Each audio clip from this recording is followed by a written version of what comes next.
Hey, Just Aid and Mrs. and Boski and Rob and LS.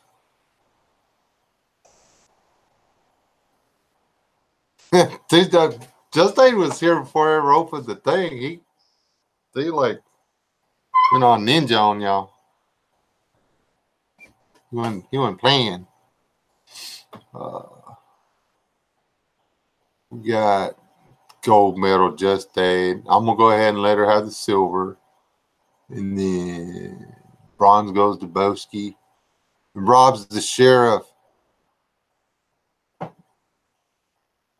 You're on point now, Rob. You're like the A number one go to. You gotta like be the top moderator because you got the silver or you got the 10-star.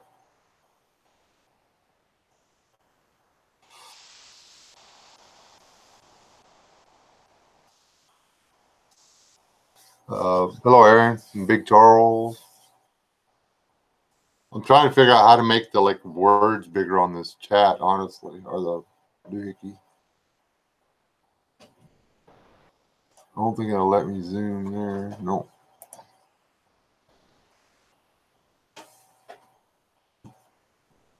Nothing did appear. Hold on. See if it let me do it here. And if it changes this.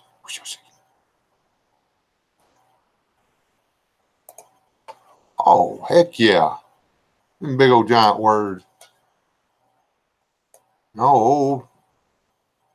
Stop clicking the wrong stuff, people. It's not even funny.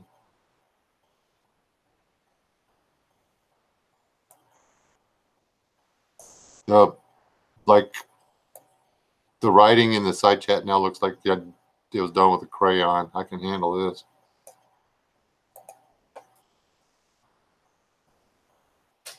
I don't know how to say that one. Diorce, like that. Daniel till I die. Diorce. Daniel till I die. I haven't seen him in a long time.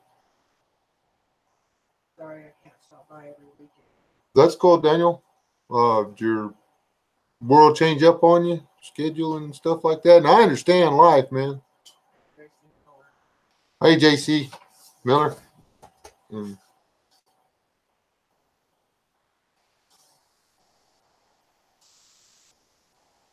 Wichita Falls. What you go to Wichita Falls for? Well, never mind.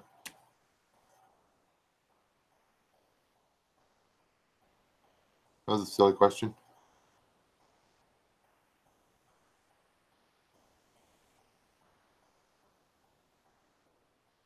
Oh, there's often confusion on the part of wives as to whether or not certain things are more important than other things. It's just something you have to learn to live your life around, Rob.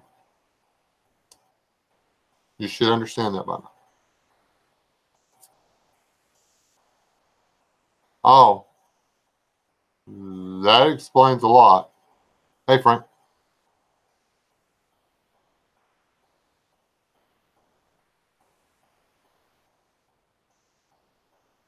Oh, that'll work. Diorce.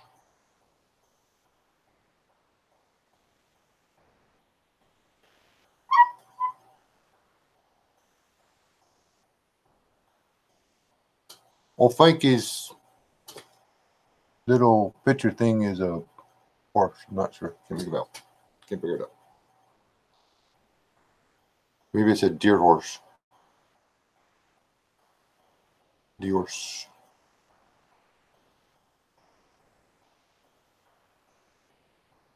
I did not put slow-mo in this thing, and I gigantomized the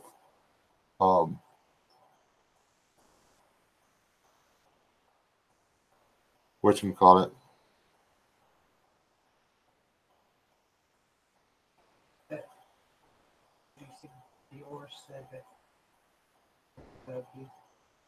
Yes, I believe I said thank you. Okay. Deer horse. Oh, okay.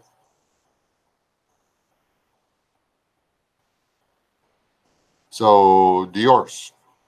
Is Dior's the right way to say that?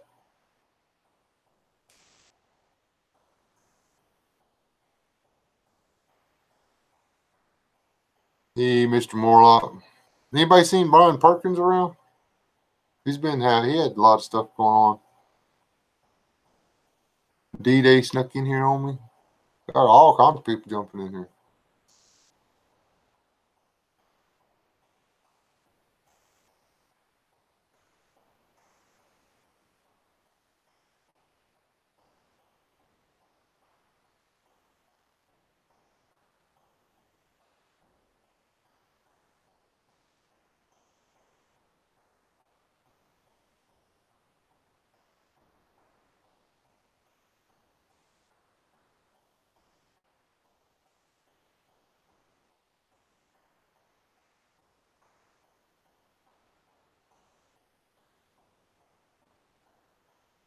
There you go. What she said. It's Lub Buck. Lub Buck.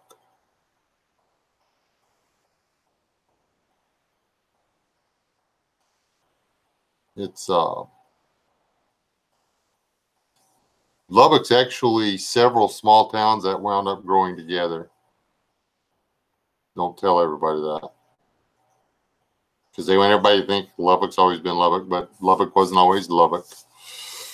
That's why that's where the school districts got their the high schools and stuff like that up there got their different names from. There was Monterey, there was Estacado, Coronado, a couple others.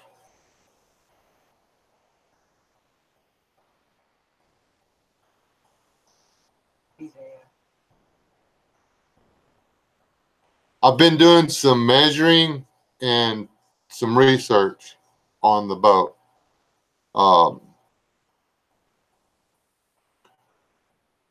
We had a really good piece of news, so we've been applying energies towards that good news. So I am really hoping to be able to put out 2 videos a week on the boat, one for YouTube and one for Patreon. We'll see how that goes. The next video is probably going to be super boring because it's going to be me. Same as the last boat I built. I'm going to show y'all on paper what I'm doing with crayons. So, who's a redneck?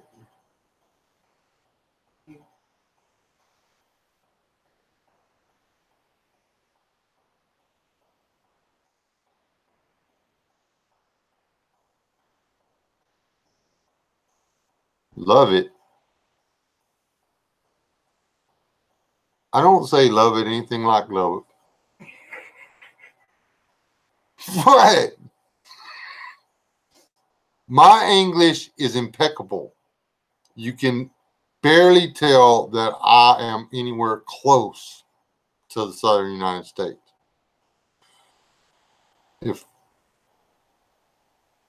If you would swear I was from New York City, my accent is so light. Wow. Thank you, viewers.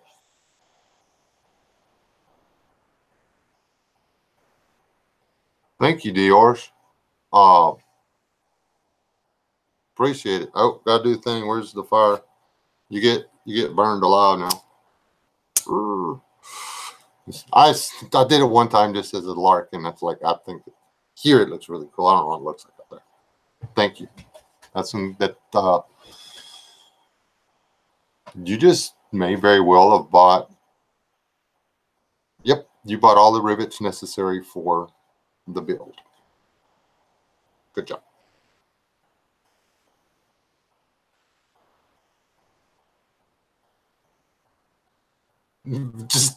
Just barely, huh? There's this guy. He does history of Texas videos on YouTube. He's an old timer. He's a cowboy history buff, and I really wish I could call. I'm gonna have to do a video and call him, shout him out now.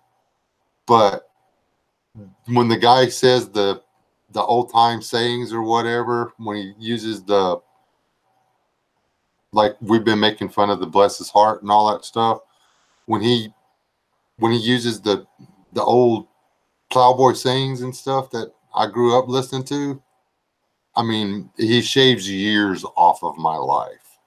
And he's got this real laid back, he enunciates way better than I do.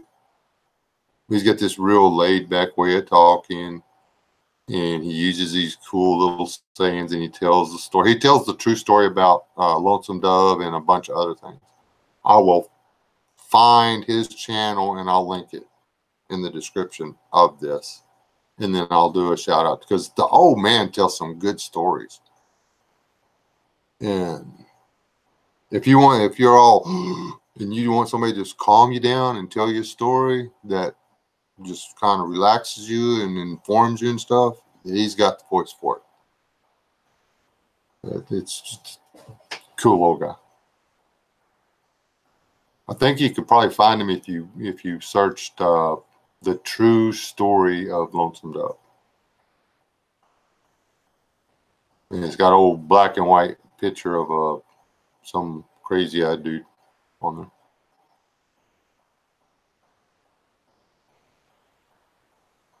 Yeah, the big super slamming chat rooms they are hard to keep up with.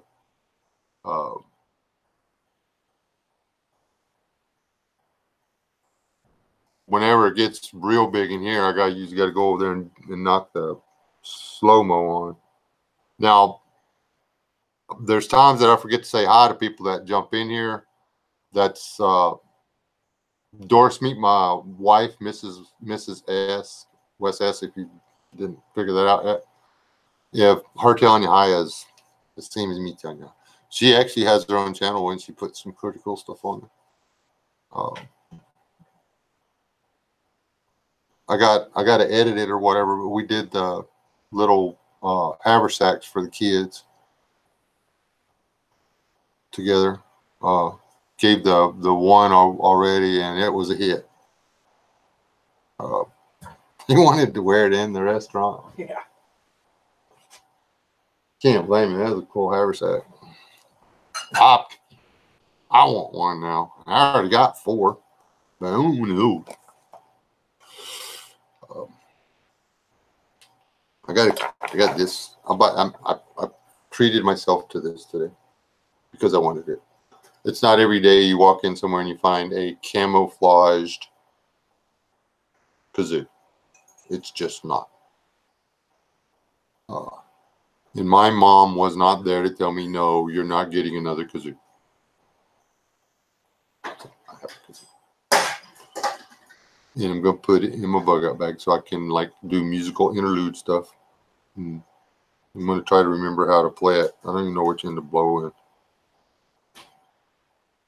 No, I'm not going to play the kazoo. I almost did, but I'm not going to do it.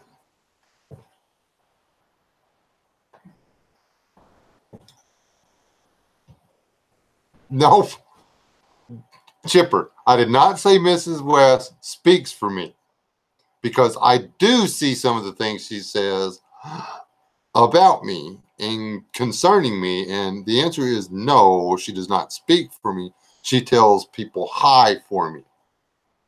She acknowledges people's presence and stuff. What she says is not to be taken as literally out of my mind or my mouth. Because sometimes y'all do realize that what y'all say is bullying, right? You know, some of the things that y'all go off in the side chat on, you know, I can read. Some of it's hurtful.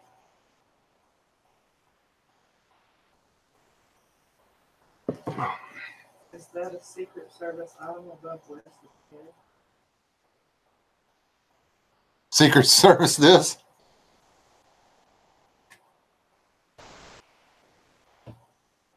What's right above my head?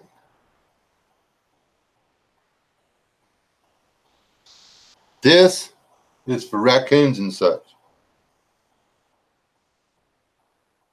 Just take a dingle. You gonna kill something? Not really. It's a. I hung it up there because it looks cool.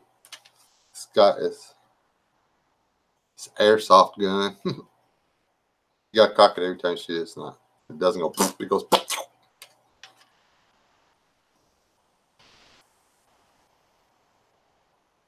I found it in my kid's stash. I said, "Hey boy, you ever gonna come get all your shit?" She said, "Go through it and throw it away, Dad." This was still in the box. I took it out and I played with it until I shot all the BBs, and then hung it up here.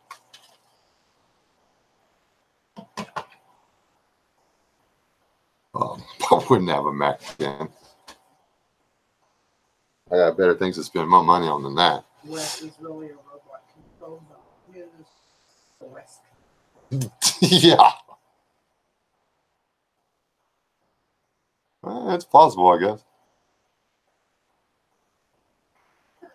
Yeah, it's broken things. Okay. See, Doris, they're. I mean, this is how they treat me.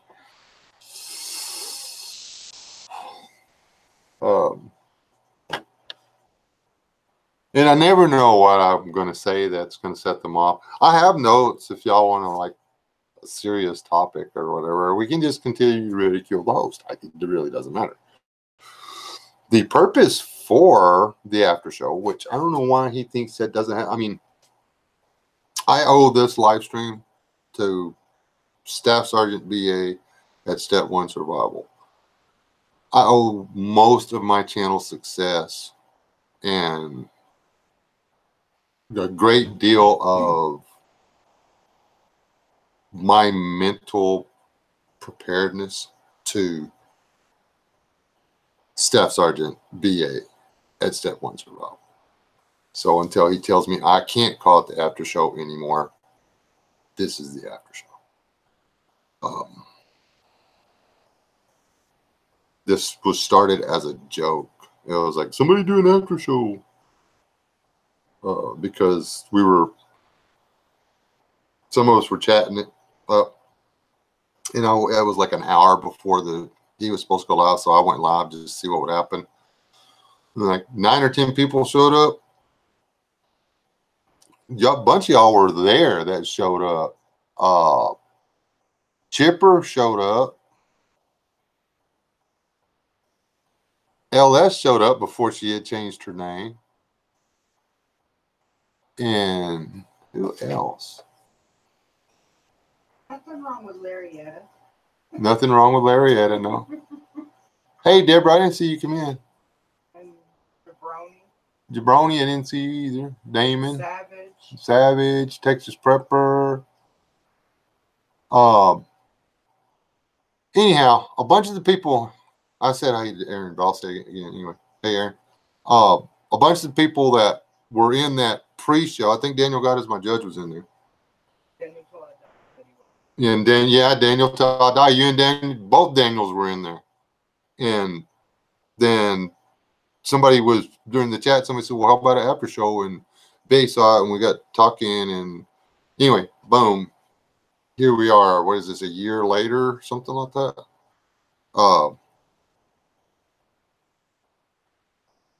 There's people that wait for the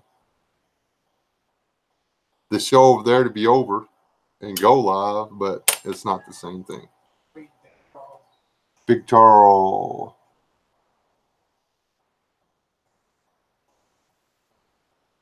Thank you, sir.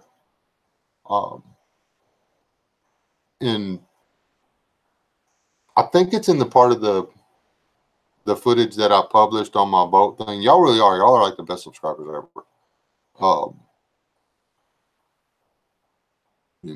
Seriously.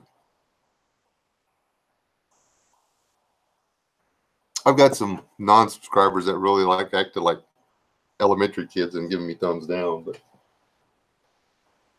it really don't bother me because when you research the analytics, traffic on your channel is traffic on your channel. Thank you for the view and the traffic. I really appreciate it, actually. I still remember all the issues you had with getting your show to work properly. Oh, man. When I was running that encoder or whatever, that crappy free version, because that was back when I was still trying to get my life back together after having to be out of work for forever. That's when I started putting stuff on my channel, is when I didn't have anything better to do. I could take my little cheapy LG phone and go out and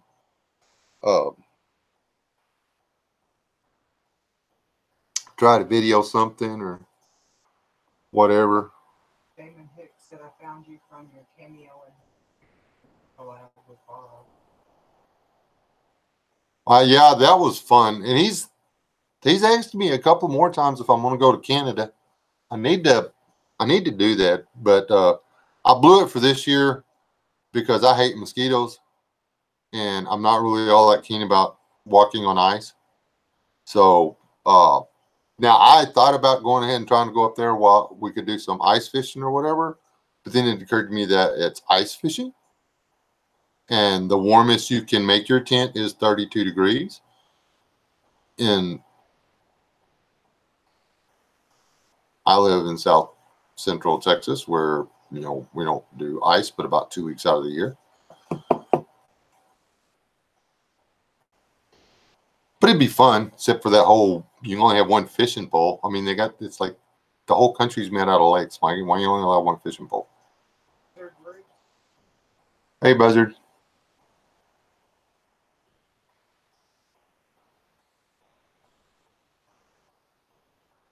But anyway, I'm going to try to work my way into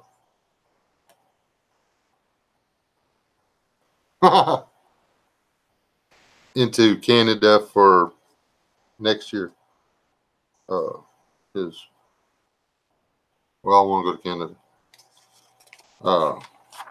They shut me down at the border in the 70s because apparently they had some kind of lame rule that you couldn't enter the country without so much cash in your pocket, even as a tourist or whatever. And they missed it by $2.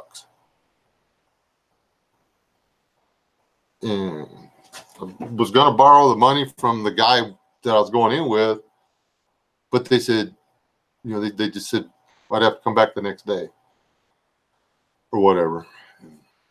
That was the day I had to go into Canada. So, yeah. Isaac, did you get your shirt, dude? I haven't heard from you.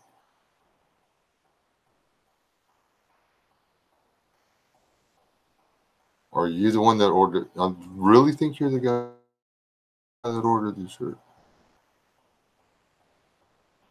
Worrying me. So. Just to jump and skip. Yes, he did. It's been more than many times. Okay. I was really starting to worry that I'd screwed up on the address or something.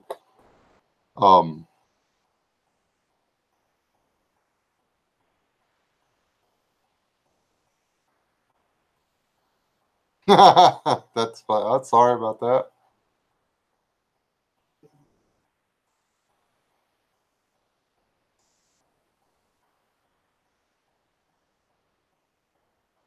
Is your missus about to get up and get you in trouble for still being awake?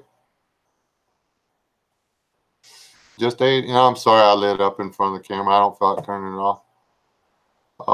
I try to not to smoke in front of people. If there's any youngins in the room, tell me and I'll kill the camera. Somebody else. They did Bruce, the Professor Bruce, said he didn't make a live show. Oh, it's worth a rewatch. It was just general prepping stuff. And you have to watch. I'm not gonna, no spoilers for Sippy's part. It's not for the squeamish. Okay. BA covered a lot of good general topics as far as prepping goes. You kind of revisited stuff that this is what we need to work on. And then Sippy covered stuff more in depth that has been covered before. I will say that. It's not the squeamish. I'm still itching everywhere. So yeah. She had BA gripping the desk. Okay. It was pretty rough. So.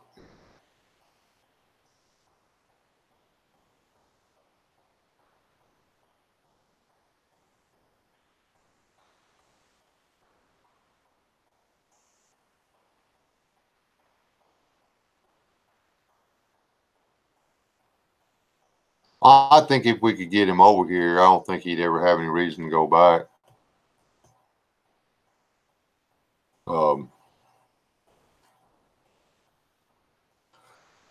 Something, now I do have a topic here though, something that BA touched on and then kind of jumped ahead. Well, not jumped ahead, but he went through it and stuff. It was something I was thinking about today. We had the Texas, another meet and greet down here for the Man Up. And there were people that said they were going to show and then they didn't make it. And I'm sure there were reasons. And it's not, you're not obligated to make the meetups or whatever. It's just that it worries me that people aren't making the meetups. People are not treating it as important as I believe it to be.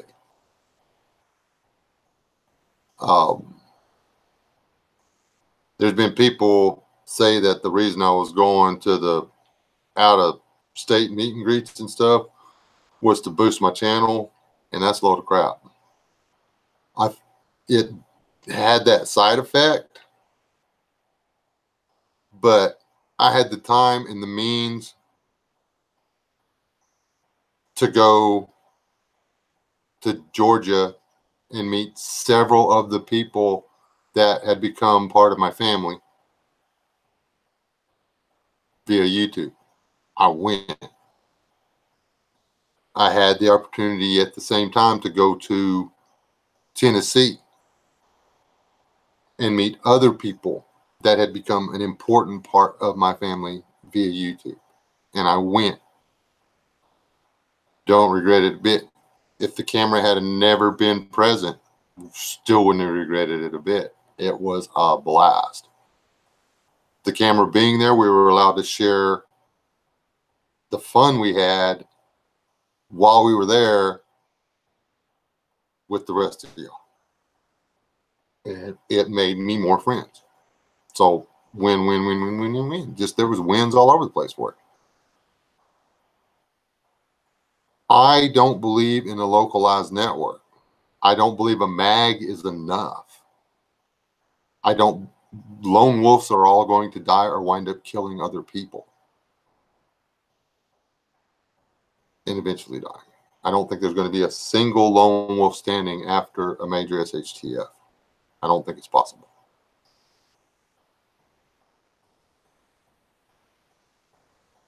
Yep, and see it when we take trips like that, people get to meet the missus. It's pretty, ain't she?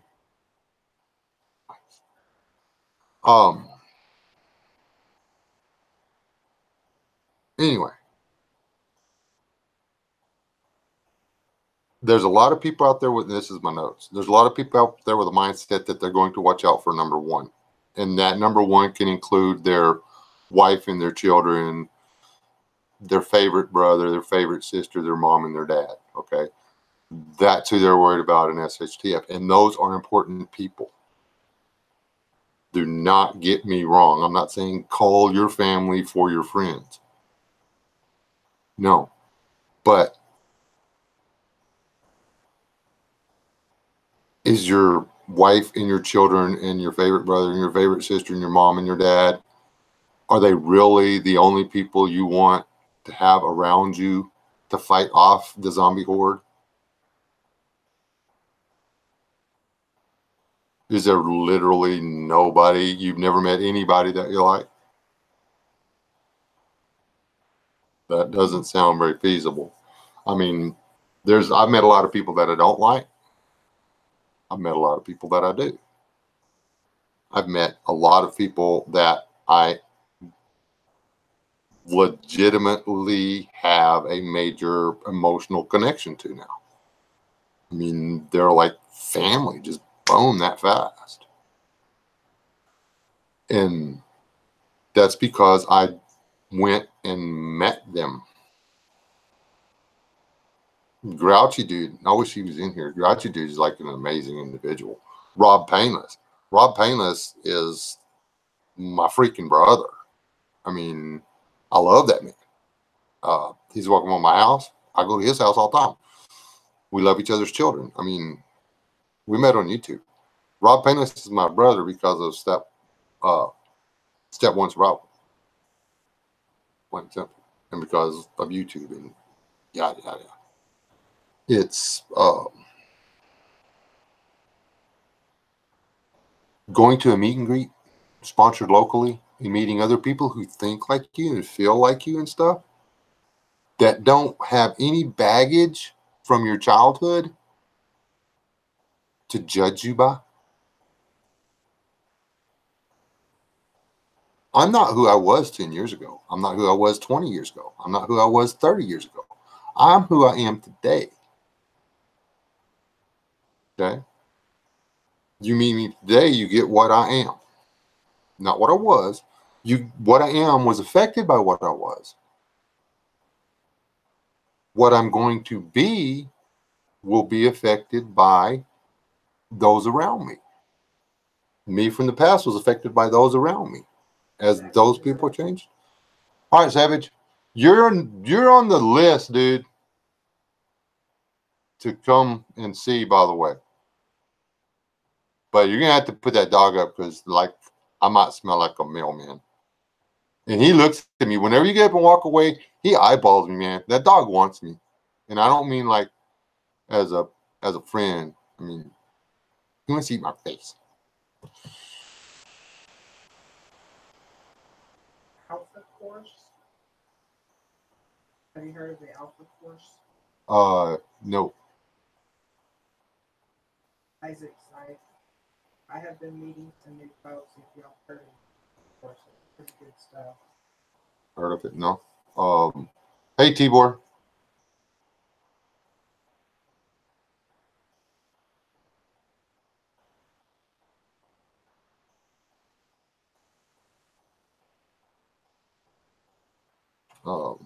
Yeah, I'm really a heavy smoker. My cigarette went out again.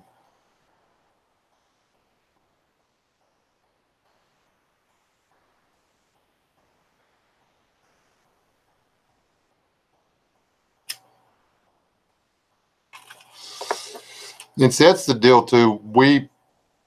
My family, I've moved it around quite a bit. I'm a little bit of a dreamer. Okay. And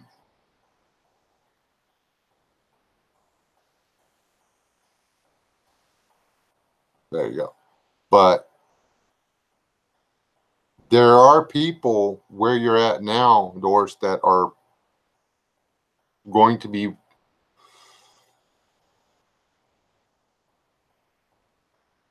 worth meeting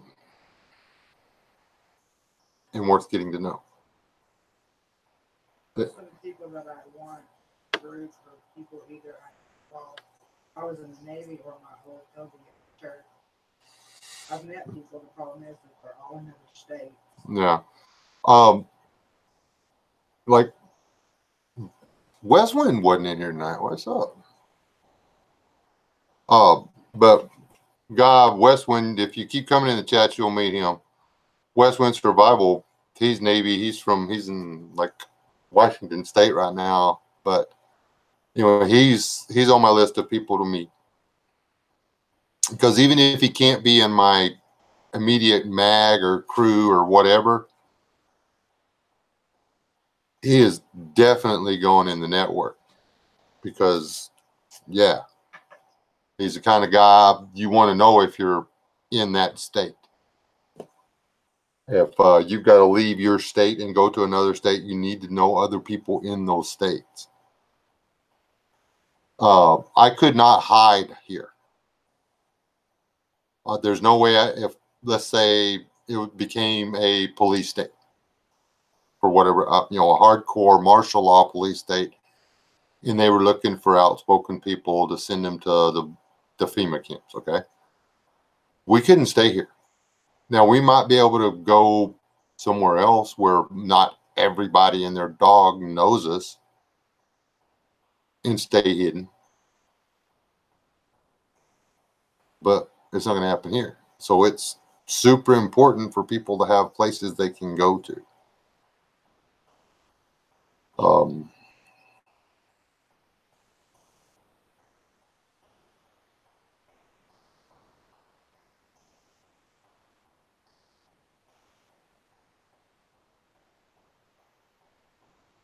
And you don't want people that aren't involved in what you're involved in knowing your business, but you can't hide either. When I first started this channel, I didn't talk about anything important. Well, sometimes I did because there was nobody watching this stuff. I put videos up that stayed up for 4 and 5 months that only got 1 or 2 views. Those were family members watching. I've still got some of my old rant videos about politics and stuff that I ain't got 20 views on them. It's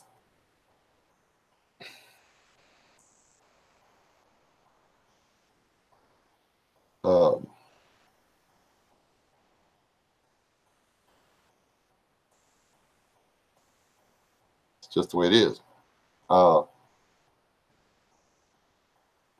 I decided that I wasn't going to hide.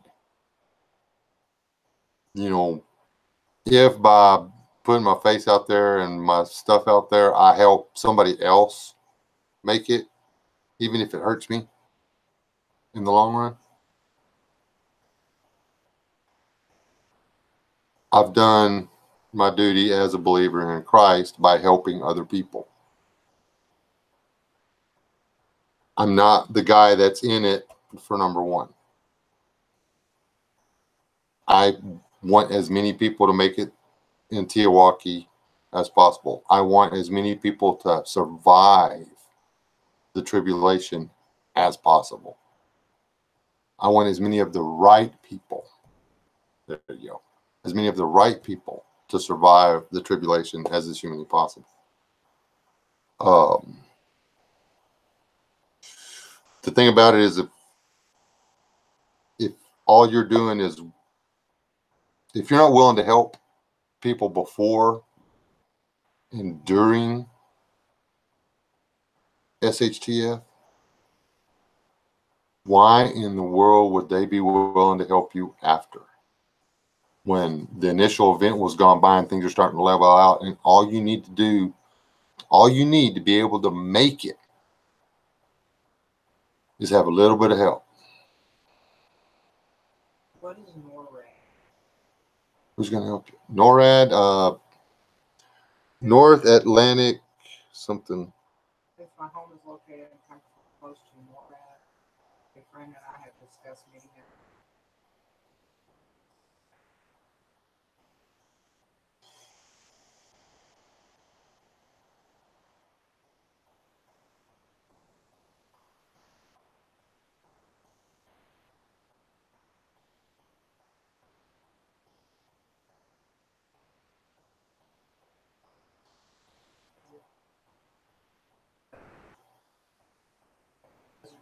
Problem I have where I'm at is they're all just off. Put any storage or with on the right side of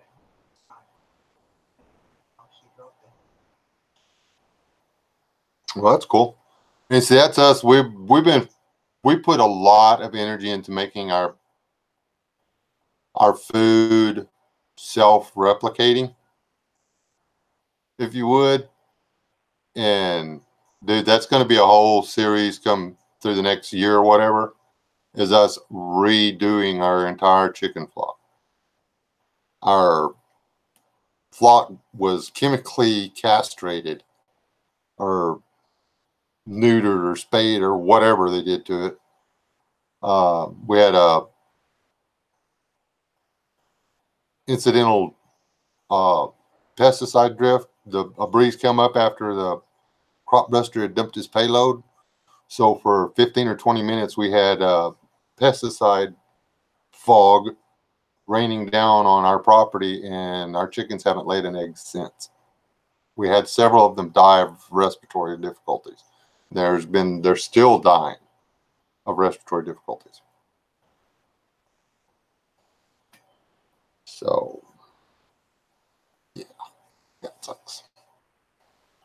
You know, we checked everything. You can check because chickens have X number of. They're born with so many eggs. Okay, and you can butcher one and you can find out if there's still eggs in their ovaries. And the 11 hens that I killed all still had eggs in various stages of development, but they had stopped. They were just there. The ones closer to the exit had actually started to be reabsorbed. If that's possible. I don't know if they were being reabsorbed or if they were just dying. They just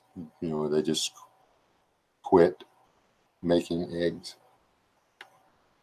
So we tried, keeping fresher water. We doubled their food intake. We thinned the herd and then doubled their food intake. The artificial light, the whole 9 yards. We got them to come out of the molt, but they're not laying. And like I say, they're still getting sick and they're still dying. So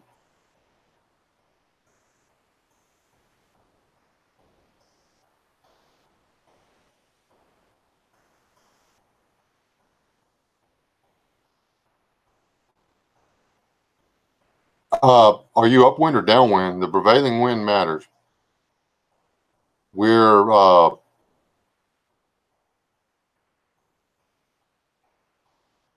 88 miles from a primary target, and it's going to be multiples. It'll be multiple. It'll either receive a ground detonation or more than one low altitude detonations. And the prevailing wind drift, the cigar, if you will, projected cigar, should miss us by 40 miles, which is cool. There's another potential target within 15 miles, but again, we would be outside of the blast radius unless it was a high level, whatever, which is the only one that makes sense, 10 miles, if you will. But if we had 20 minutes head start, we'd be okay. All you got to do on those is survive the initial blast and not be out in the fallout. We would actually be just outside of the cigar tail on that one as well, prevailing winds included, because of our elevation and the direction the wind normally comes through, blah, blah, blah, blah, blah, blah, blah, blah. I've researched all that stuff as far as, because there's no place that you can go that you don't have to worry about it. It's just you can find places where your chances of success are higher.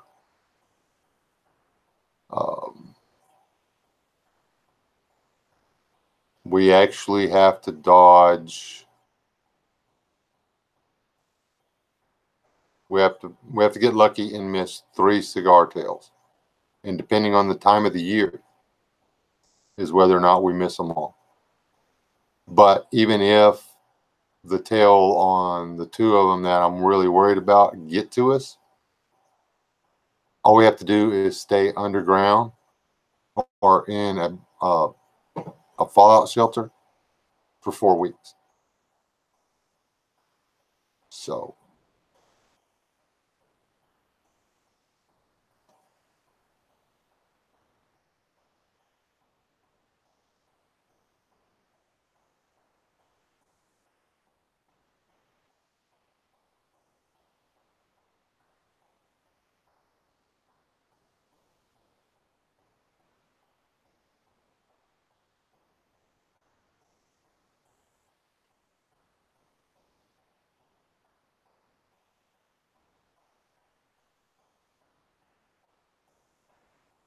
cool.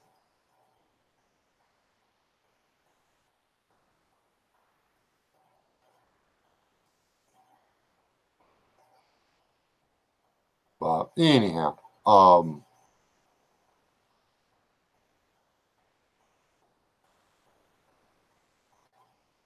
well,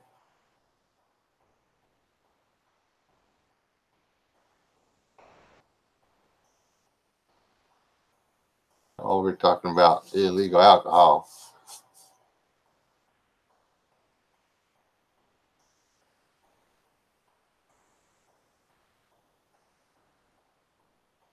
Yeah, did anybody see if Dash made it on TV or not?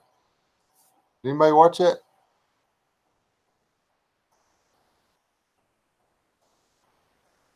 I don't watch TV. I don't have TV. We don't have TV. So I don't watch on TV. Anyway, if you want help after the SHTF, make some meet and greets, make some friends, face to face, shake hands, hug people.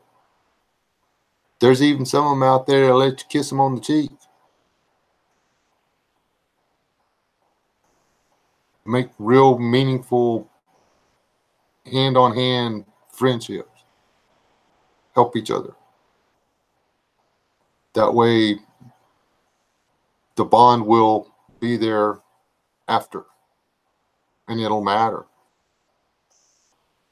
You lone wolfers out there that are thinking about, I've got everything I need. I don't need any help. As well equipped, I wrote this down, as well equipped and practiced as you are, others will be as well equipped and practiced as you are. If they have decided to cooperate with other people prior to and during SHTF, the initial event in Teotihuacan, the rebuilding after SHTF, guess what? There will be more of them. They will be stronger, and irregardless of how tough you are, when 6 of you show up versus the 1 of you, you're going to lose. It doesn't have to be SEAL Team 6.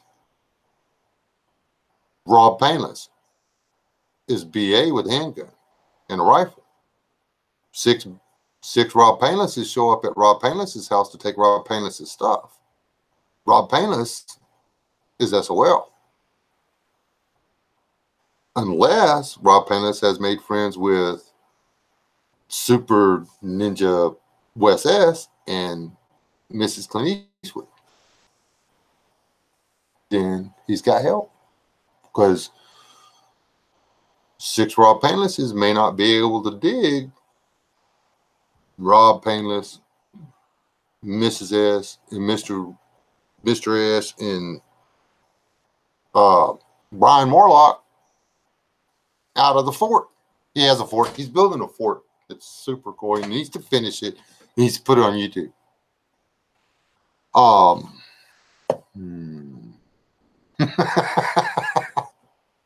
I've been practicing with the gun thing, man. Okay. getting better. I'm not a pistol guy.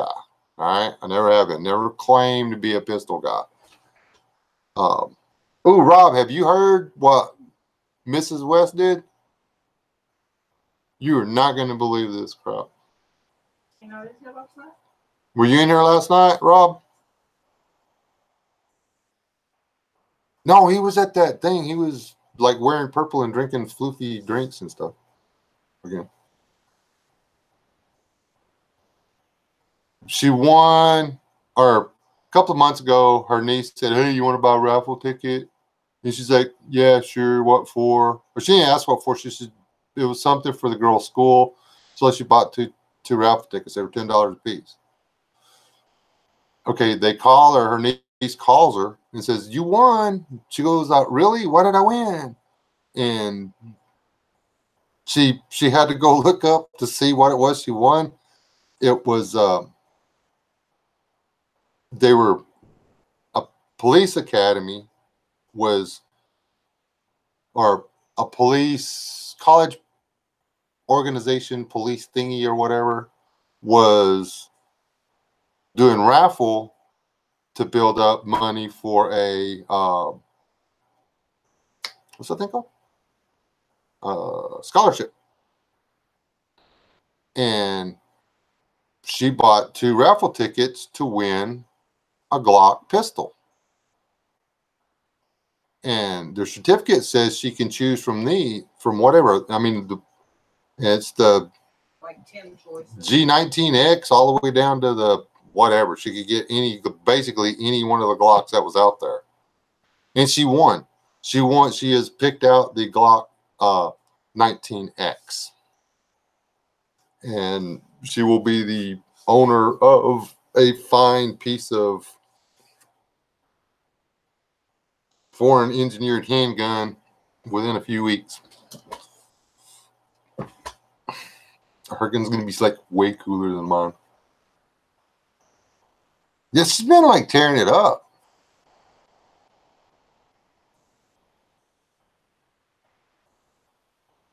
Anyway, long story short, she won a totally bad booty gun. It's pretty. But anyways, what else was I talking about? Did we figure out that you need help to defend your place? If you're not willing to help people before SHTF and during SHTF in Teowaki, who's going to help you garden? Why would they help you farm your land? Are you actually going to go up there? Oh, I'm going to shoot you if you don't plow my field. It doesn't work that way. Got to make friends. Got to make real world friends. And it takes a level of, you have to be willing to put yourself out there. You have to drive for 3 hours. Was it 2.5 hours, Rob, one way the other day?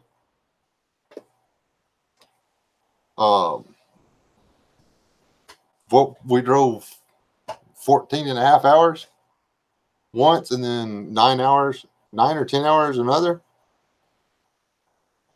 to meet people. I've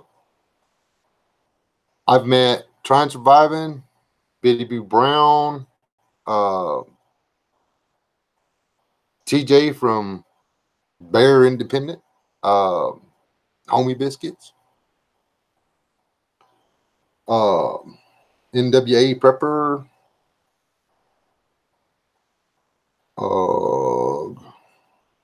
couple of guys who I don't know their YouTube channel, Dad on YouTube, Trey Ezel, Guns McPew Pew, Brian Moore. I met Brian Morlock. The Revolting Man, the Sasquatch, Staff Sergeant BA, Sippy Cup, C103, a couple of guys who I cannot remember their YouTube channel name. Uh,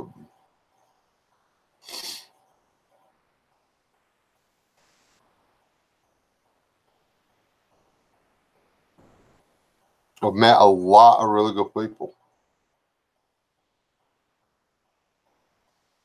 And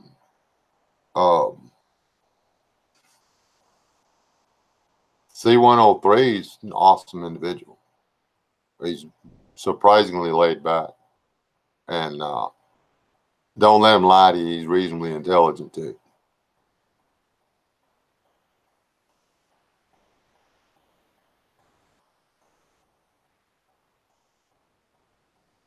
Well, Diorce, it's not so much about feeding or whatever. It's like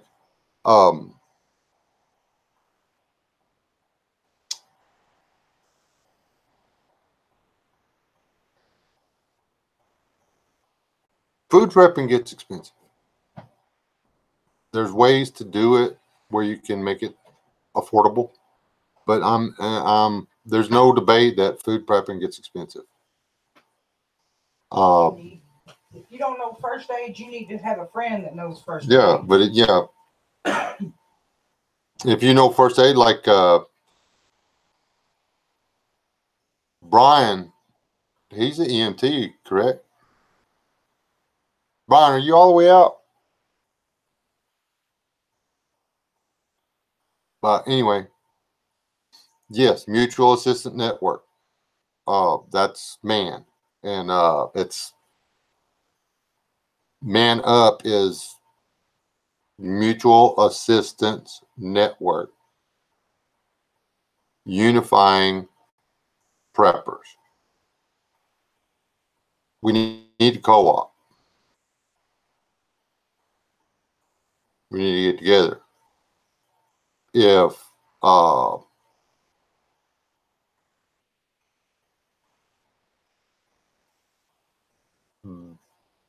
say Aaron Dennis here looks on to something I need, okay, and he needs, he say he doesn't need it, but it has a value to him, and that value to him would be 5 buckets of vacuum packed rice and beans. And it was to me, and I had the 5 buckets of rice and beans. I'm talking today. And then boom, I traded him 5 buckets of rice and beans, and I got, let's say it's a small garden tractor. And I'm not talking about a riding mower. I mean a garden tractor. And yeah, I got to do some work to it to make it functional and stuff like that. But he got 2 months worth of food preps for what to him would have been a chunk of scrap iron. But to me is something that now I can plant 5 acres of sorghum and continue to feed my chickens in SHTF. But that happened before SHTF. Because we networked and we knew each other, we were able to help fill each other's needs. And I'm fighting real hard not to use that one word that another channel coined. Huh?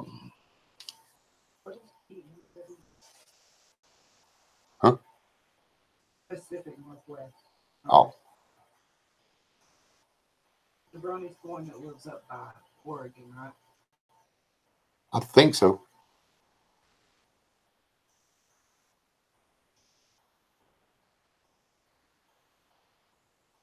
Camping in the Pacific Northwest is basically going somewhere out in the woods and trying not to get wet. Kind of like camping in Georgia. Basically going out and trying, except in the Pacific Northwest, you don't have to worry so much about getting eaten alive by insects. In Georgia, everything that lives on the ground or flies through the air wants a piece of you. And of course, there's still snakes.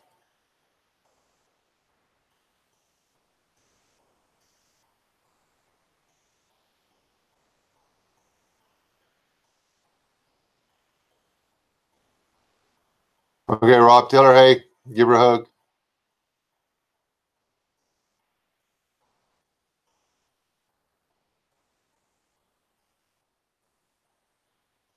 No, I like Georgia. It's fine, except you better bring your own coffee. I'm just saying. People got coffee issues. Kind of state has no coffee weekends. I still think that was a conspiracy. And the only reason they didn't have coffee is because my hair and my beard was too magnificent for the state. And they were jealous. And they wanted me to leave the state because I was making all them other hillbillies over there look bad. What a world.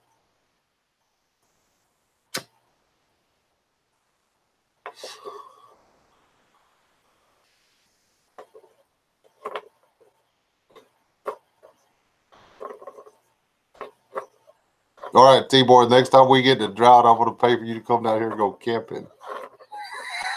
Okay.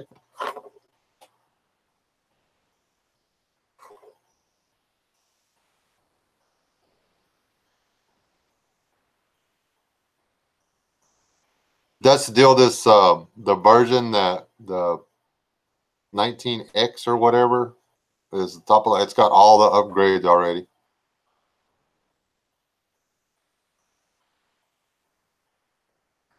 Dude, we went through 7 years of drought. Our the closest lake to us is I forget how many acres. Surface area was, you know, 700 or 800 acres.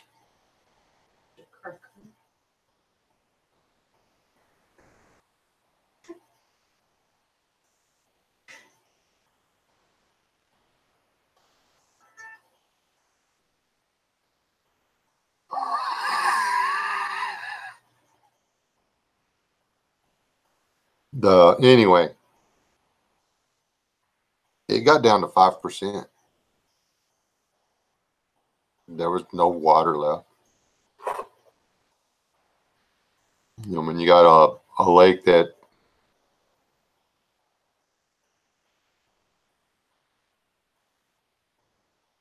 holds, I forget how many whatevers of water, and you literally can't see from one end of it to the other. The curve of the earth, it disappears. Okay, the earth isn't flat. But it was gone. It didn't rain. But then we had a storm come through that just moved really slow and dumped a lot of water right on the watershed, and it literally filled up inside of a week. In two rains, and it went from 5% to 74 or something like that.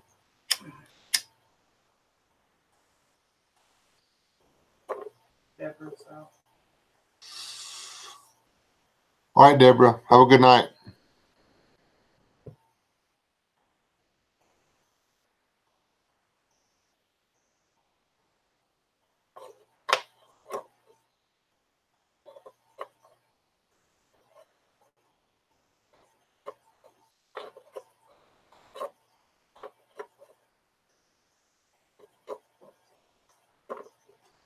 How many people besides me can make a meal out of sweet tea and hot cornbread and butter? It's like, I mean, that's lunch. We're done, you know. Not sweet tea. Yankee. I know, we don't drink sweet tea.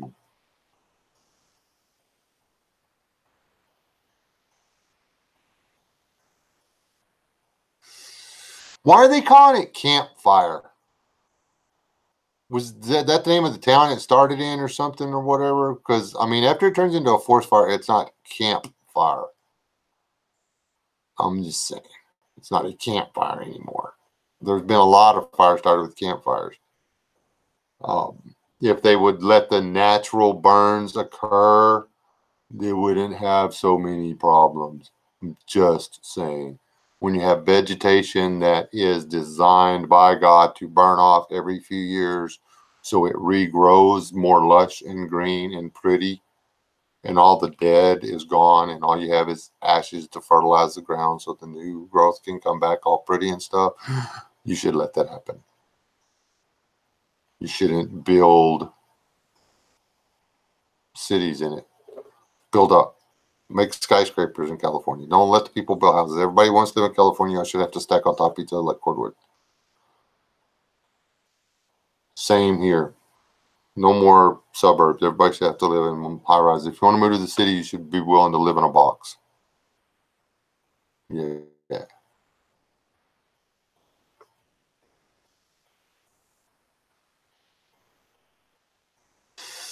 My wife won't eat buttermilk cornbread. I will if I have to, but I don't care for it.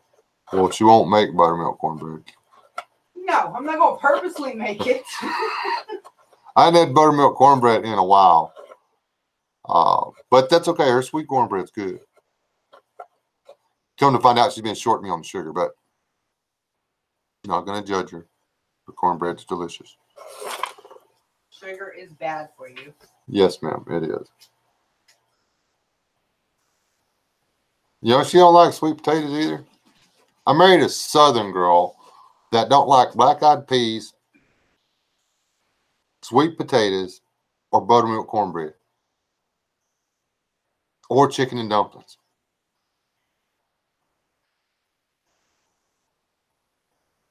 or gumbo. Well, I take that back. She likes gumbo. She just don't like etouffee. She don't like crawdads or shrimp.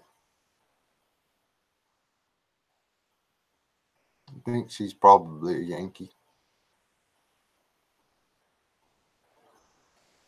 I was born in Texas. You are the coon A.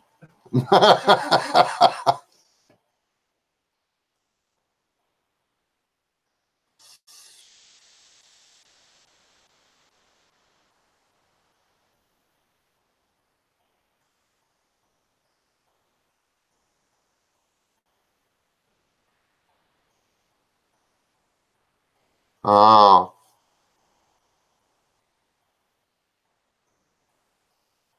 Well, still something that they buried. Remember our fertilizer plant explosion we had here in Texas 2 years back? West, West, the town of West, Texas. You cannot find the footage anymore, but I remember doing the frame by frame on it, and thank you, George, again. Boom. Anyway, you could see the rocket coming in and blowing the freaking thing up.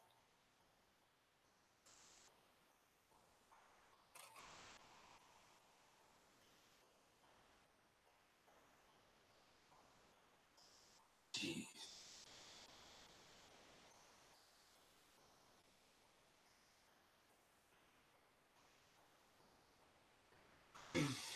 We have a fleet up there above dadgummit, Brazil, don't we? We have ships in the Gulf too.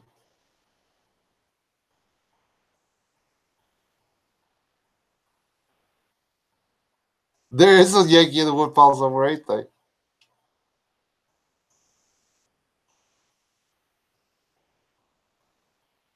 Yeah, Mike, it was reasonably interesting. And there were multiple angles of it. You could see the shock wave going through the smoke plume. Then the smoke plume's not going to ignite that far out. And you would be able to see the smoke plume ignite and go back, or You'd have been able to see the smoke plume ignite. It didn't. The smoke plume didn't ignite. The explosion intensified at the base of the fire.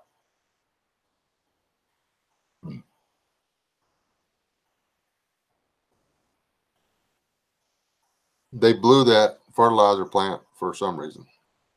I don't know why.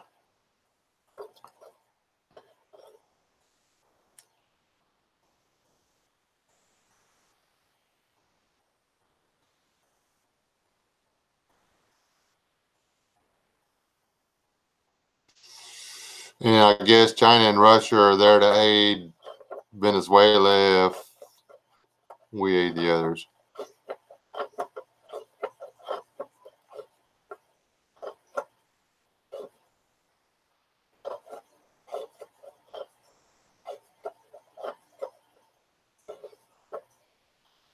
Yeah, Venezuela is screwed. Anyway.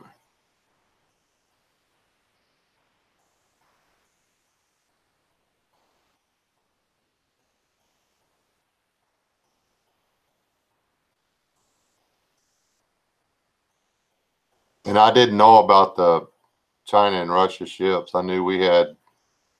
I'll actually check out. I watch Florida Marquis some. Not a lot. I try to stay away from the doomer porn because, honestly, it doesn't matter to me what starts it.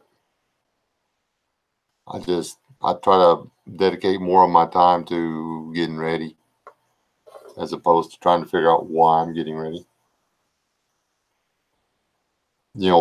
Why do you need to see the bullet coming if you don't have the body armor on?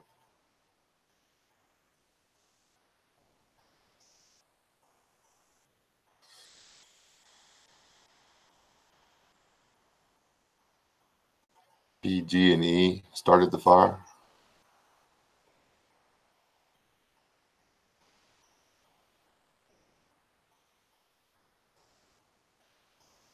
I'm trying to catch up on something here.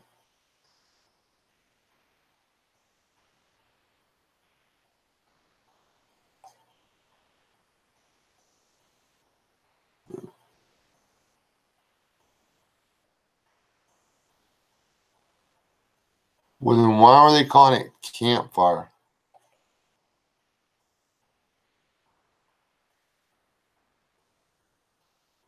Chicken and dumplings is not mushy food. It is mushy. It's not. It's like somebody done slobbered all over them flipping biscuits. Ew. Here, hand it to your 6-month-old granddaughter. Let her gnaw on it for a minute, then eat it. That's nasty. Exactly. That's what I'm saying.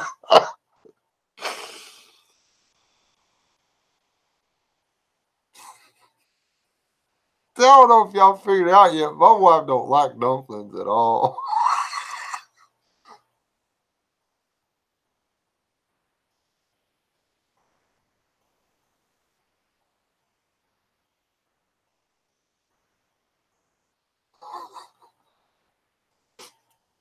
Oh. What's the name of that cafe we stopped at on the way to Oklahoma? That's a good chicken and dumplings right there. Oh. Dadgummit. I got a video of it somewhere. I need to dig that out. Put it on the YouTube. There's a place in some little road town on the way to Evening, Oklahoma that's got some good chicken and dumplings. And fairly decent chili.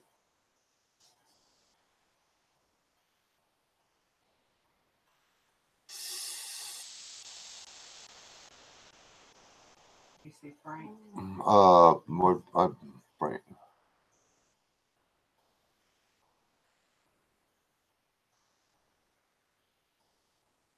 Actually, I was wondering if I could do that. I was actually thinking about it. I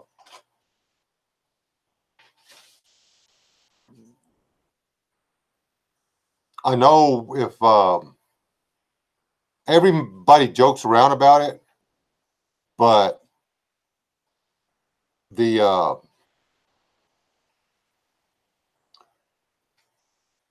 sidewall of a tractor tire will all but stop a 22 long rifle. It at 20 yards, it will go all the way through, but it does not make a mark on the inside of the tire. So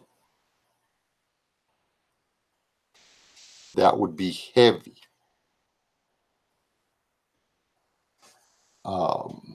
But the problem with HDP is that to get it thick enough to stop a bullet, it would have to be pretty thick.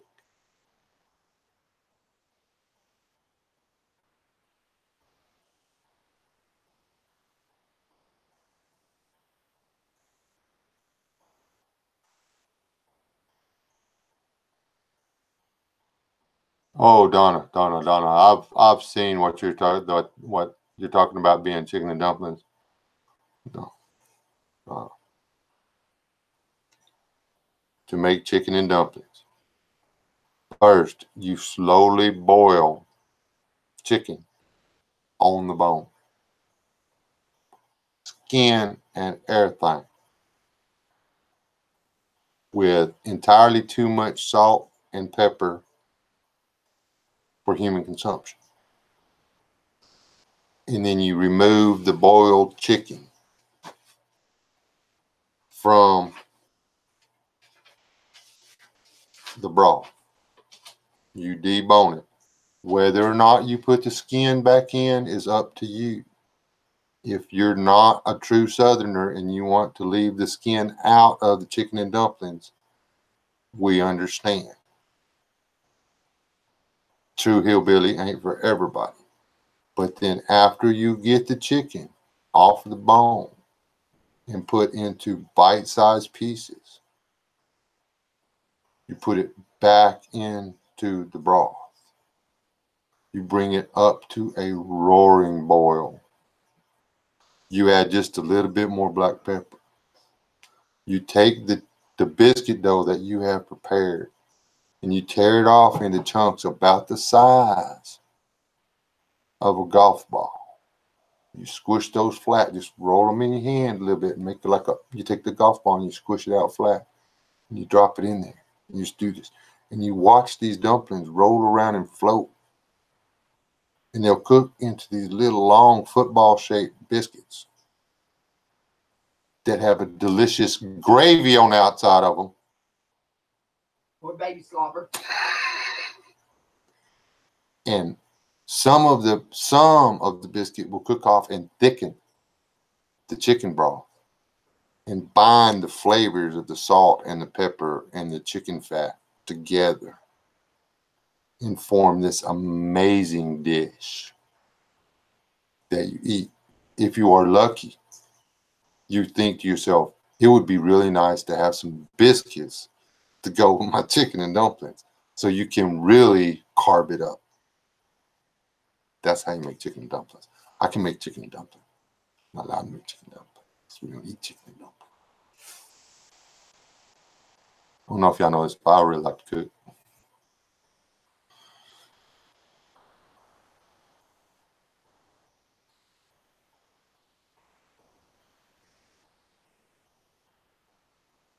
Yeah, Colombia is like super dictatory, like rich on everything and poor people are slaves kind of thing. They are pretty raw. That's what I've heard. But Colombia's also got a pretty serious ganja trade too. So ganja and coke and stuff like that. It's not so much the government as the drug lords and stuff. It's, drugs are bad. And the Clintons' war on drugs was just to pad their own pocket. Those people own more stock in the illegal drug trade than anything else. Watch that Indian dude's movies. It all makes sense. And you can back every bit of it up. What's it called? Clinton's America? I believe anybody could have voted for that woman in the last election. Well, that made my cheese and pineapple taste less good. You're welcome, Chip. Anything I can do, just let me know. You see what I can do with a bag of rice and a chicken, man. I can make some food. There is one rule in my house. If you attempt to put celery in anything I cook, I'm going to slap you. Cooked celery is not food. Fresh celery, the green crunchy kind, is pretty good. But after you cook it, it's just nasty.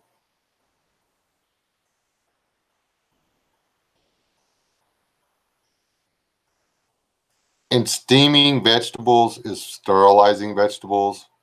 Okay, I don't know why in the world you would want to steam a vegetable when you can saute it. You know, little bacon grease, dash or two of Worcestershire sauce, again, black pepper.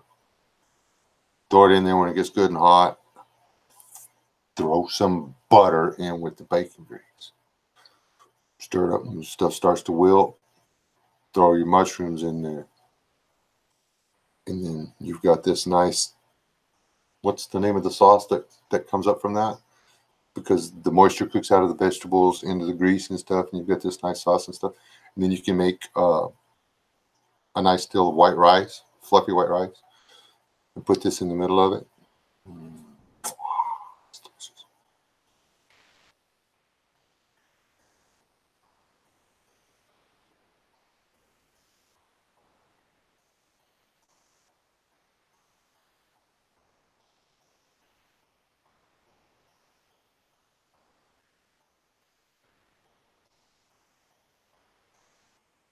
Hey, Chabot, you just snuck in here. An H&X, I guess. Who else did I miss? Sorry, guys. Bacon fried bacon is really good, actually. Bacon fried fish is delicious.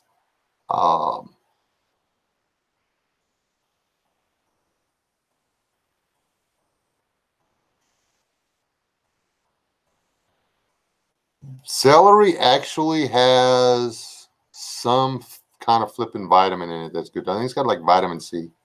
Actually, I think celery does.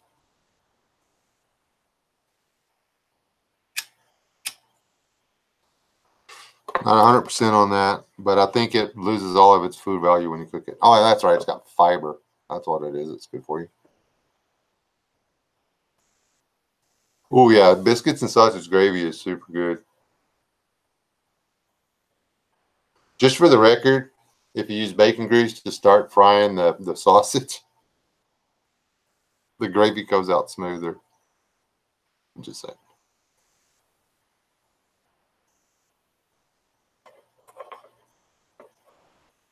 Yeah. Celery has water in it. I think I'm going to write a cookbook. I'm going to write a cookbook. I'm going to sell it. I'm going to sell a cookbook. How to Get Fat cookbook by what's it? Yeah, she does not like the white ketchup. Our kids grew up thinking there was two kinds of ketchup, white ketchup and red ketchup.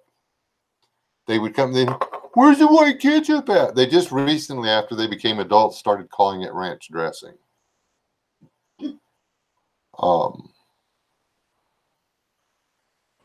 It's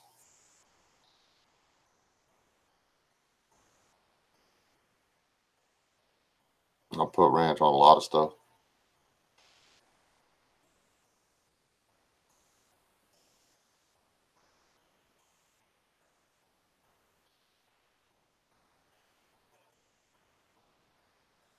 Am I subscribed to you, H&X? Is that? H&X. No. Ah, you're moving.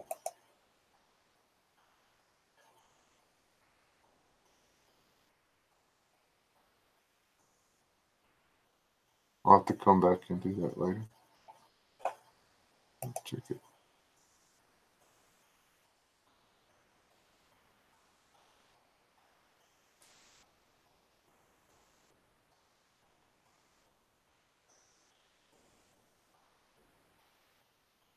That wouldn't go over.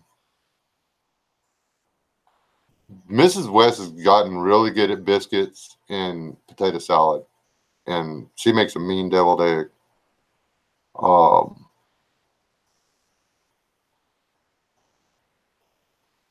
One of our favorite dishes around here is, what's that stuff called with the potato chips and the salad dressing? What's it? Mexicali?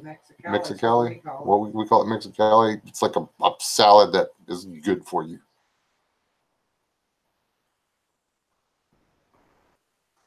I believe you may have crossed some kind of line I cannot follow you on, Aaron. Mayonnaise on asparagus? Like, you talking the green shoots or cooked? I mean, I like green asparagus, but I've never thought about putting mayonnaise on it. You know what?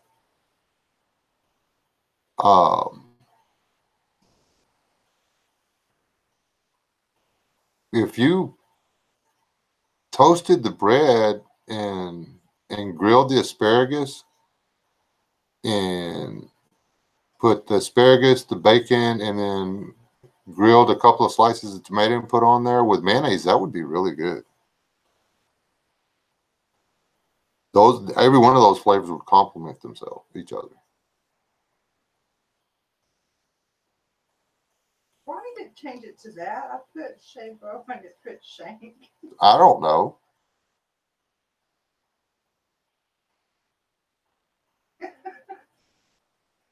I had to ask because I didn't realize that Buzzard Roost. Do you know who that is? He was the one that was at Hefner that with the girls, the two girls. Oh. Yeah. I didn't realize that's who he was. I didn't either. The one with not Steve. No, the one that his daughter said that he watched too much YouTube. Oh, the tall guy with the cowboy hat. Not the one who you tried to kill for a wasp. No, not the one I tried killing with the wasp. Okay, now, hey, is he still in there? I know who you are, Buzzard Roost. No, because she told me.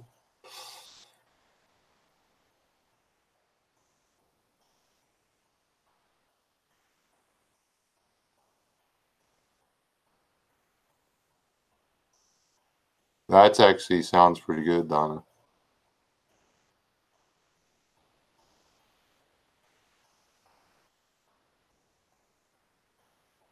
Moss Bluff, Sulphur, Lake Charles area. That's beautiful country.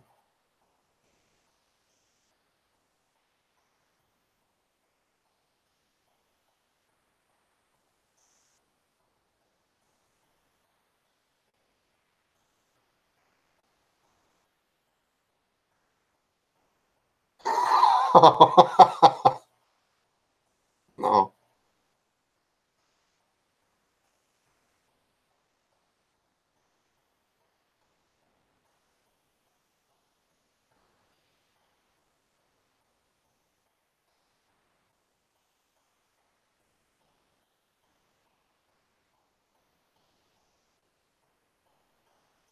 Well, last time I went and visited Lake Charles, though, it'd gotten pretty trashy. Gambling crap's kind of ruined it.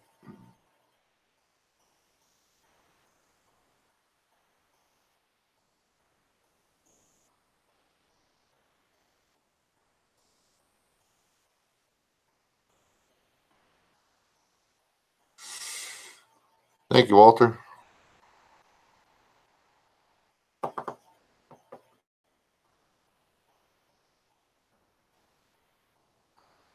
Yeah, my mother was half Cherokee, half Choctaw, and my dad was half Cherokee, half white boy.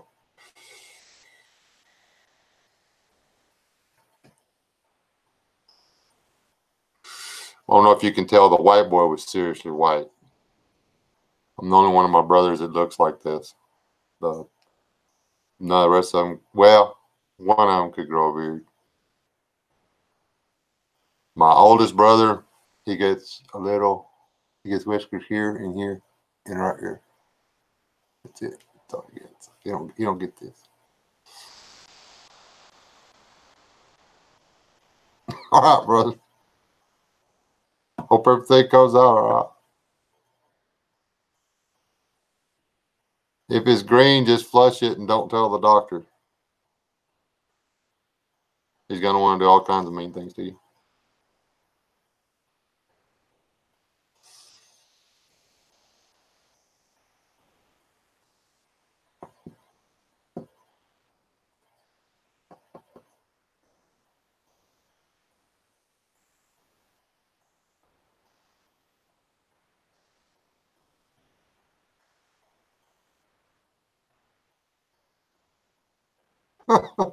Yeah.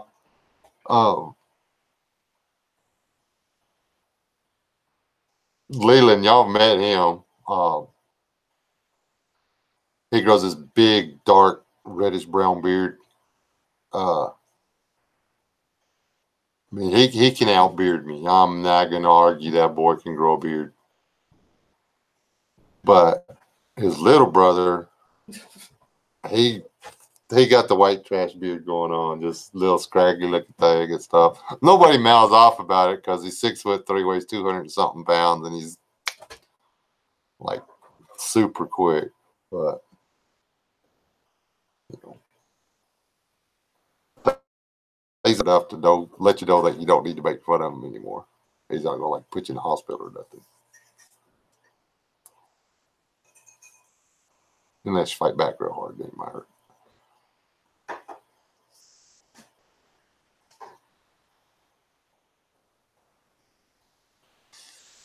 I think we made it to chapter 6. That I can answer real quick. Just for the record. I don't know off the top of my head. Should, because I'm kind of the one in charge of that,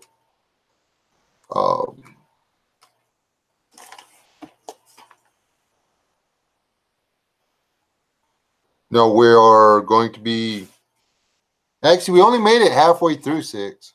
So technically, we're still going to be in 6, but we'll try to make it through the last half of 6 and through 7. I'll try not to get hung up again. Sure.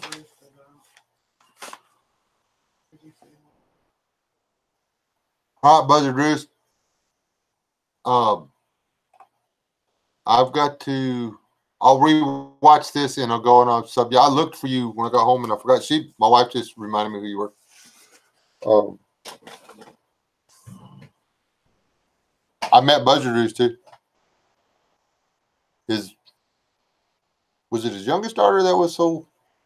I liked her. She was funny.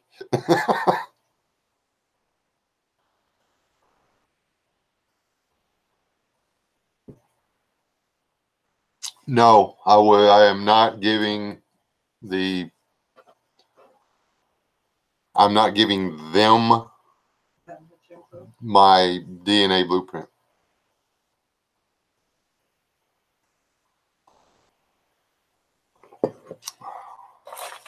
Not for free.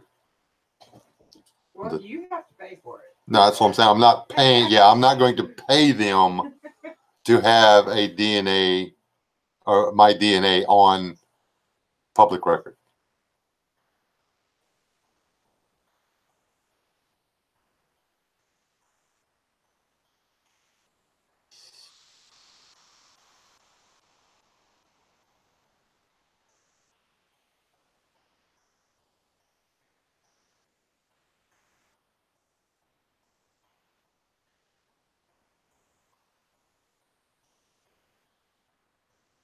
Yeah, I think that's what he meant. Because smooth saying something about.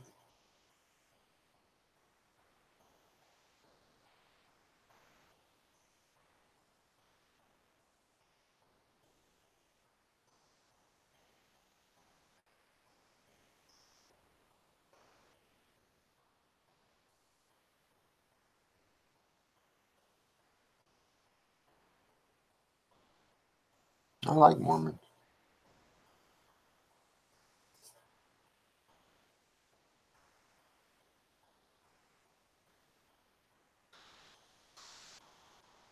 I'm pretty sure mine would come back human, but then in the event that you sneezed when you were walking by a platform and then somebody committed a murder, your DNA would be found at at the crime scene. No.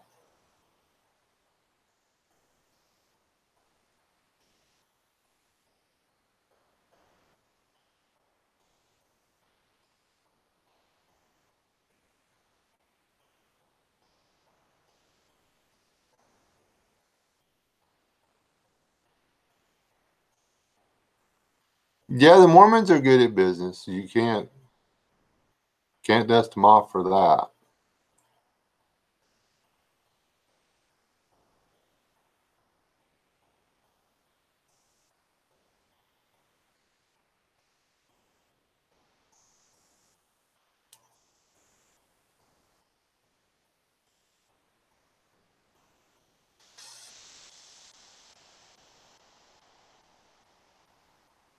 But man, all the stuff the Church of Christ is tied people who belong to the Church of Christ are tied up into.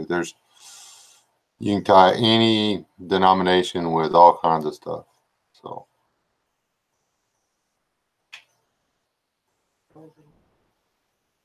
you're not golden. I'm gonna get out of here pretty quick too. I mean, I'm gonna give y'all another 10 minutes and then I'm gonna call it a night.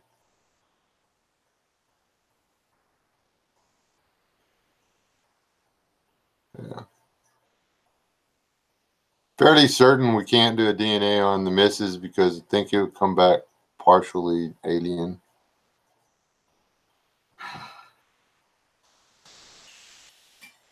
Stuff doesn't affect you right, baby. It's just not meant as an insult, but you are very unique. You're like, you should probably like join the X-Men. Probably have like super mutant ninja powers and you don't even know it. You probably have like the mutant power that you can just like buy the right raffle ticket or whatever.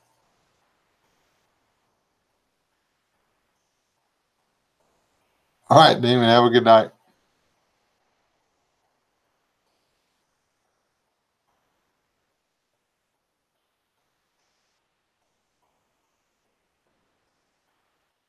Yes, that's exactly what I meant to say, Shabose.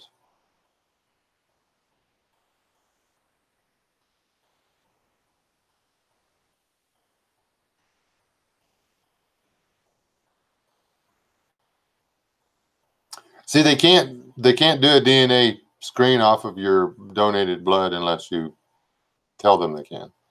But if they can get you to pay them and they can run the DNA screening or whatever, it increases their ability to refine their mapping. And it also has with your written consent, your specific DNA map on registry, which means you basically made your DNA public information.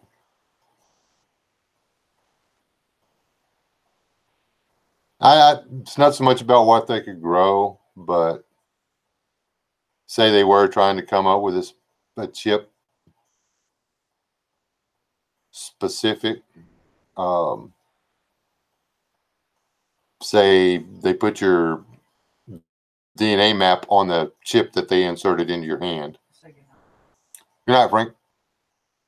Uh, then when you walked by the little gate scanner at the mega store and for whatever reason your DNA was up on the radar for something that happened 2 or 3 nights ago, your DNA was found at a resistance uh,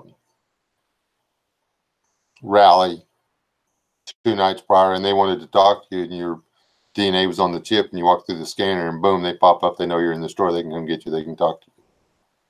That's way high level conspiracy tin hat stuff. We usually say that for Friday nights. So there you go.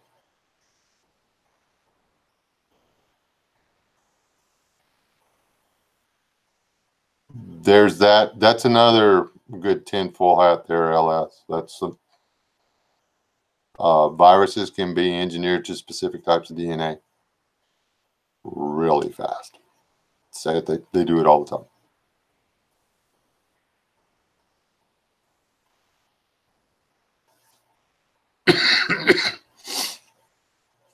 It's weird the things they can pull off and the weird things they can't. It's we call it, we're super creative, tinfoil hat Fridays.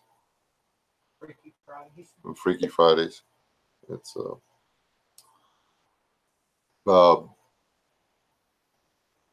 Just Aid comes over and helps me out with that.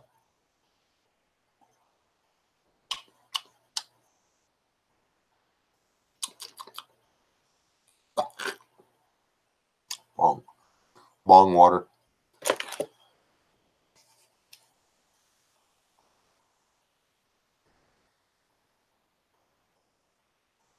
Basically, yeah. And they can push that through. Cool.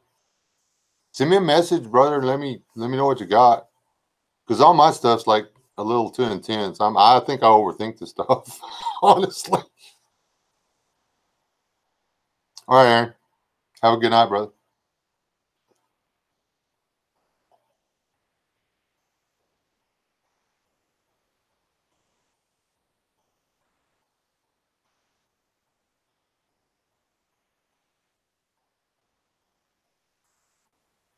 And see, aluminum foil doesn't work as well as tin foil, and that's where we get into trouble. That's how they're able to mind control us. Think about it. Tin foil, aluminum foil actually attracts radio waves and microwaves and stuff, as opposed to repels them. So, might have to give me a brass hat.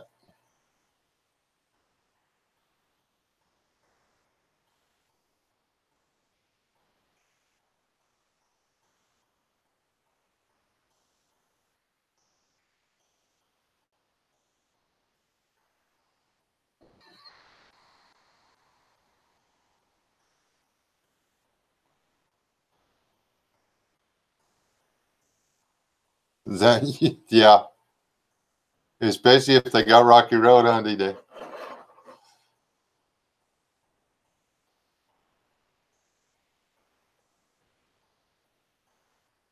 That would be heavy. It'd probably work though. Oh, I should just like get a hard hat and spray paint it silver for a prop.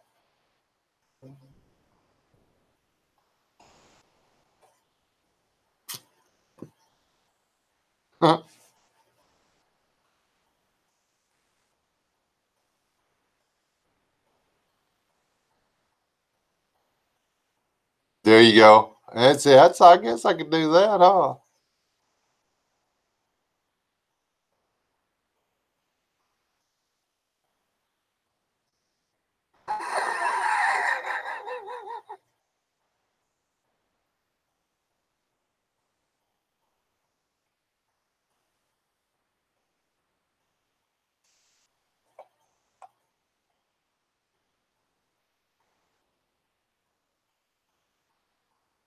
What I miss?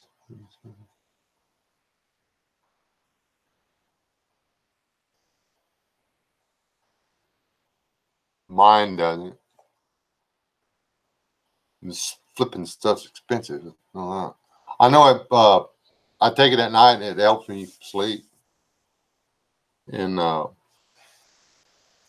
Well, I've heard, and I mean, that's all. Yeah. I don't know anything, but I've heard that it's the ones that aren't the pure ones. The pure ones or whatever.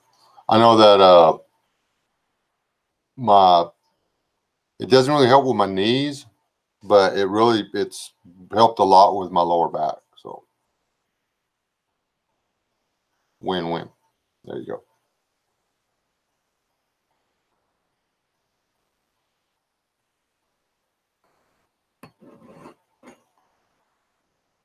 It tastes just like bong water. So I've heard. I don't have any idea what bong water tastes like, honestly.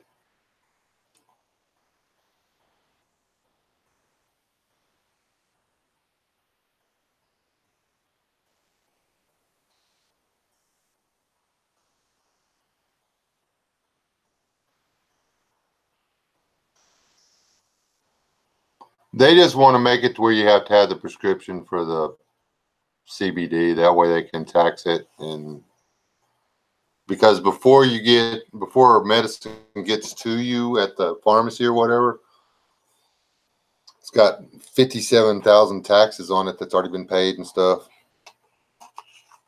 I'll never understand how you can get, you know,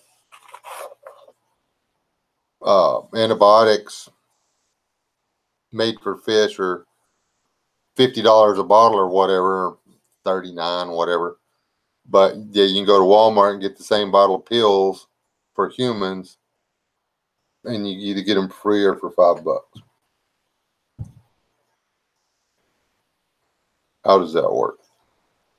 And how does Walmart stay open like that?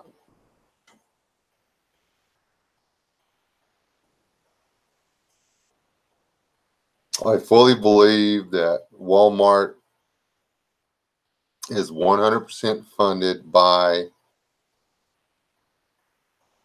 the shadow world government. Walmart is a cancerous poison to the free economy of the United States of America. Until we figure out how to get Walmart out of every town in the country, we're doomed. Because they put here, when Walmart came, they put companies that had been in business for 100 years out of business for 5 and 6 cents an item. That 5 and 6 cents an item was the difference between paying the rent or not, paying the property taxes or not, paying their employees or not.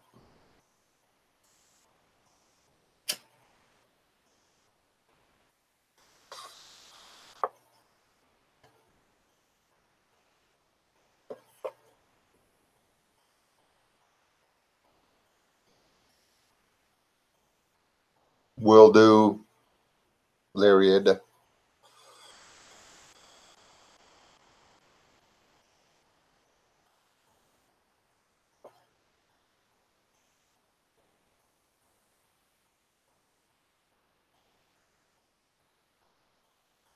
And see, I don't, if CBD oil did affect me as far as getting me high or whatever, I wouldn't take it. I am a recovering drug addict, and I don't do mind altering anything. Took me over 3 years of pure hell to get off of drugs. I'm not gonna get back on.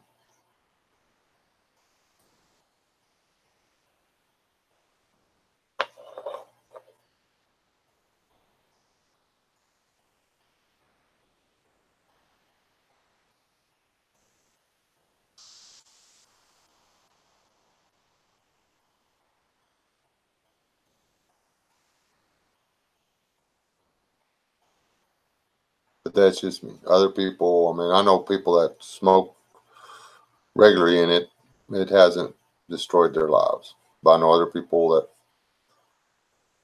smoke regularly and they're exactly the same today as they were when we were 17. They're literally nowhere. One guy's still driving the same truck. So,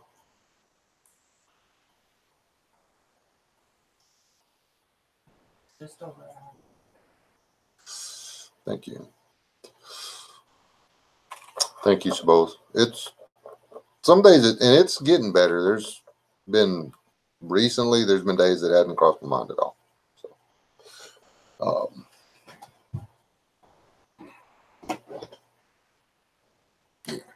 one day at a time. So, Mrs. has called the time, and so I'm gonna sign off. Tell all y'all thanks for stopping by. What I'm supposed to do? The like, share, and subscribe. Do not forget, I'm building a boat. There'll be 2 sets of videos. I don't set anything at tiers. If you want to watch the videos, it's $1 a month at Patreon, and everybody gets the same thing. That's why the people that pay more money, that's basically what I tell them: you're nuts, and you could have got it for $1. But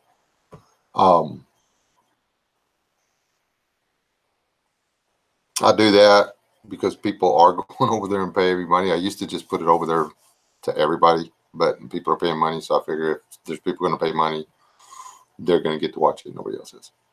And basically, you get a pre-release, but on the barrel boat, what goes to Patreon will stay on Patreon. Because I don't want. I mean, I'm going to try to put timestamps and stuff on my videos for Patreon, because I don't want people coming over and stealing my stuff and putting it all over YouTube. I think if I can actually found something that nobody else has put on YouTube yet, and that's what I'm gonna do. Not that it matters. I mostly want to do it because this is the kind of stuff I really enjoy doing. But then there'll be, you'll get to see me build the boat on YouTube, and you'll get to see me float the boat on YouTube. Be the same thing. After I get it built, we'll pick a nice day, and we'll go down. We'll try to pick a cooler day and take an umbrella so my phone doesn't overheat and quit like it did last time. We launched it. The last one we launched in the middle of the summer, and the phone overheated and turned off halfway through the live stream. So,